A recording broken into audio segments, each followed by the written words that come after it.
শুভ দুপুর বন্ধুরা। তো আজকে যে আমি কিভাবে রান্না করেছি বন্ধুরা তোমাদেরকে কি বলবো।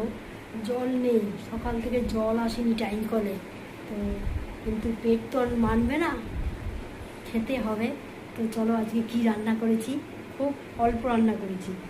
তো এখানে রান্না করেছি মুগ ডাল ইলিশ মাছের মাথা দিয়ে, এখানেও মুগ ডাল আছে, আর এখানে আছে কাতলা মাছের মাথা দিয়ে গোবিন্দভোগ চাল দিয়ে মুড়ি ঘন্ট, আর এখানে দেখো ইলিশ মাছ ভাপা, আর এখানে দেখো এই যে ভাত।